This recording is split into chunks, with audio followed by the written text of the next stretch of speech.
ይህንን ቪዲዮ ለመስራት ያስገደደኝ አንድ ነገር ምንድነው? እጅግ አሳዛኝ ዜና ተሰምቷል። ሟቾች ቁጥር ከ10 ወደ 37 ደርሷል። የተቃጠሉ ቤቶች ደግሞ ከ100 ወደ 234 መኖሪያ ቤቶች መቃጠላቸው ተገልጿል። በኦሮሚያ ብዙ ሰዎች ተገድለዋል። ለማና ቤት እንደሚባል አይታወቅም። ነገር ግን አላልቃሉ አይደለ? እውነት አርሲ የምትባል ምድር ላይ እጅግ በጣም ልባችን ተሰብረዋል። እኛ ጋር መቼ ነው የሚያበቃው? የወገን ሞት መቼ ነው የሚያበቃው? እንግዲህ ሀገራችን መንግስት አለ፣ ለዛው ንጹህ አርፈው የተቀመጡ ወገኖች ምንም ሌላ ምንም ዜጎችን የሚጠብቅ አካል አለ። አዎ ካላችሁ በዚህ መንገድ ኦርቶዶክሳውያን ልክ ቀን ተቀን ሩጫችን ለኛ በቃቸው። ይህንን ቪዲዮ ለመስራት ያስገደደኝ አንድ ነገር ምንድነው? ማለት ያው ምንም ማድረግ ስለማንችል ነው። እኛ ሁላችንም እኔን የመሰሉ ወጣቶችን በዚህ ሰዓት ምንም ማድረግ አንችልም። እንግዲህ ሀገራችን መንግስት አለው፣ ሀገራችን ከኛ የበላለጡ ሰዎች አሉት፣ አባቶቻችን አሉና ግን ያው ላወራ የፈለኳችሁ ነገር ገብታችኋል አይደል? የአርሲ ጉዳይ ነው። እንደምታውቁት በተለያየ ጊዜ ብዙ ሰዎች ተገድለዋል። ግን ምንም አይነት መልስ አልተገኘም፣ ምንም አይነት ነገር አልተገኘም እና እንግዲህ ትናንትና እና ከትናንትና ወዲያ ደግሞ ብዙ ሰዎች እየተገደሉ ያሉት። ስለዚህ እጅግ በጣም ልባችን ተሰብረዋል። እኛ ጋር ቢሆን እኛ ብንሆን ምናልባት ልንሆንም እንችላለን። በእርግጥ ግን እኛ ከተማ መሀል ቁጭ ስላለን፣ አዲስ አበባ ላይ ቁጭ ስላለን፣ ኖር ደግሞ የተሻሉ ከተሞች ላይ ቁጭ ስላለን ጤነኞች ነን ማለት አይደለም። ያው የሚመለከተው አካል አለ፣ የሚመለከተው አካል መፍትሄ ይስጥ የሚል ነው ዝም ያልነው እና ዛሬ እንግዲህ አብዛኛው ሰው በዚህ በሶሻል ሚዲያ ድምፅ እየሆነን ያለውና እስቲ ጥቂቱን ላሳያችሁና የግል ሀሳቤን መጨረሻ ላይ የማስቀምጥ። እጅግ አሳዛኝ ዜና ተሰምቷል። ግድያው አሁንም በመቀጠሉ የሚመለከተው አካል እንዲደርስላቸው ሀገረ ስብከቱ ጥሪ አቅርቧል። በሽርካ ወረዳ በጃዊ ቀበሌ የካቲት 19 ለ20 አጥቢያ ከሌሊቱ 10 ሰዓት ጀምሮ 21 አማኞች መገደላቸው የምስራቅ አርሲ ሀገረ ስብከት ጽሕፈት ቤት አስታውቋል።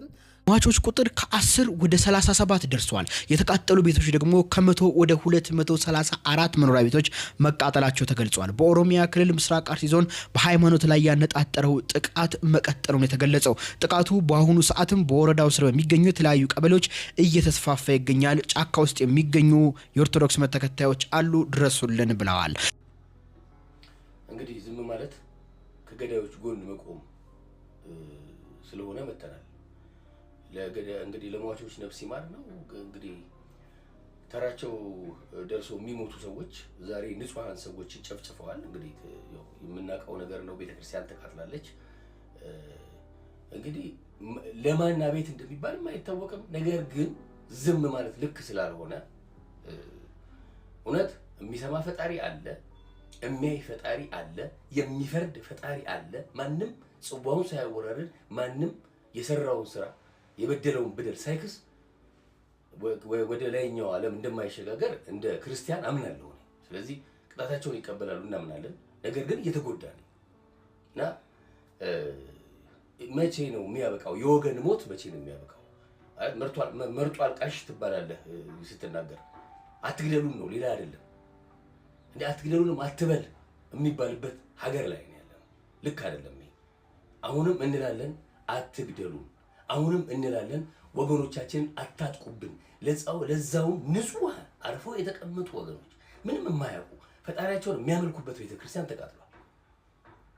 እዚህ አሁንም ኢትዮጵያን ወገኖቻችንን አትንኩብን፣ አትግደሉብን እባካችሁ ገዳዮች፣ ተራችሁ ደርሶ ትሞታላችሁ። ይሄ ሀቅ ነው።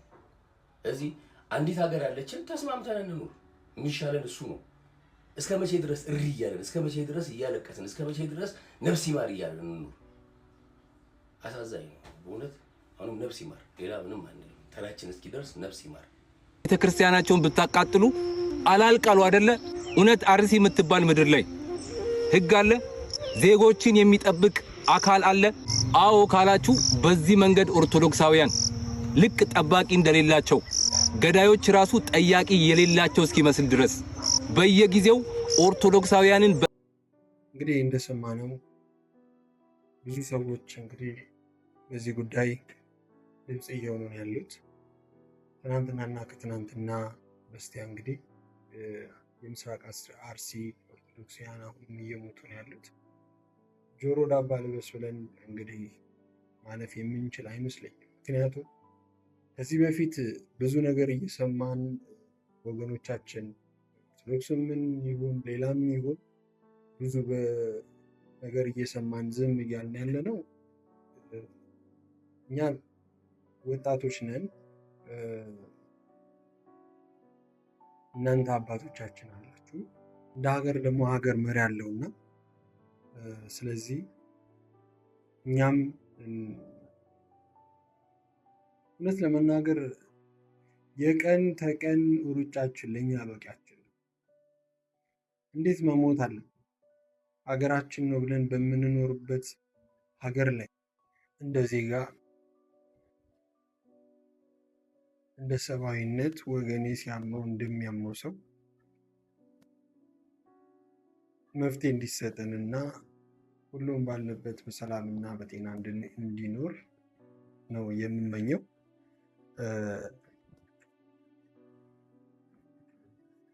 ማለት አልሞትንም እኛ ስጋችንም ነፍሳችንም አለ።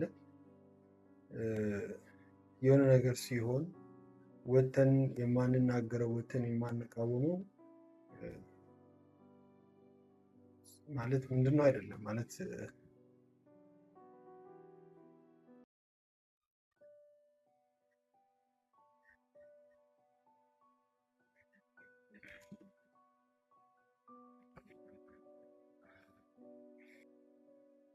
እኔ በግሌ ማለት የምፈልገው ነገር ምንድን ነው? የምር የምንኖርባት ሀገር መንግስት ካላት በሃይማኖታችን ደግሞ አባቶቻችን ካላችሁና እንደቀደሙ አባቶቻችን ከኛ መቅደምን የምትፈልጉ ከሆነ ምስራቅ አርሲ ሩቅ አይደለም። መንግስት የሌለበት ወረዳ የሌለበት አይደለም። ያለውን ነገር ሰምታችሁ ቶሎ መፍትሄ እንዲያገኝና ህዝባችን ባለበት ሰላም እንዲያገኝና መሞቱ እንዲያበቃ ሌላ ነገር ምንም ነገር አንጠይቃችሁም፣ ግን መሞት የለብንም። የሰው ልጅ በዚህ ልክ ሊጨከንበት አይገባም። ሌላ ወገን አይደለም የመጣው፣ ኢትዮጵያዊ ነው። ሌላ ወገን አይደለም የመጣው፣ እዛው አካባቢ የሚኖር ነው አንዱን እየበላ ያለ። እንዴት ነው በአንድ ወረዳ አንዱ ሟች አንዱ ገዳይ ሆኖ የሚቀጥል?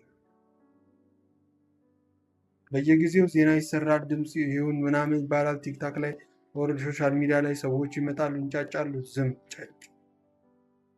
ከዛ በኋላ ደግሞ ይቀጥላል። ጊዜውን እየጠበቀ ደግሞ በየገዳማቱ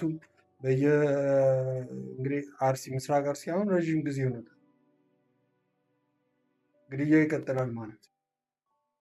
ይህንን ጊዜ ጠብቆ ይሄ ነገር ሲሆን መንግስት ለራሱ እንኳን ሲል ህዝባችንን የመጠበቅ ሂደቱ እንዴት ነው?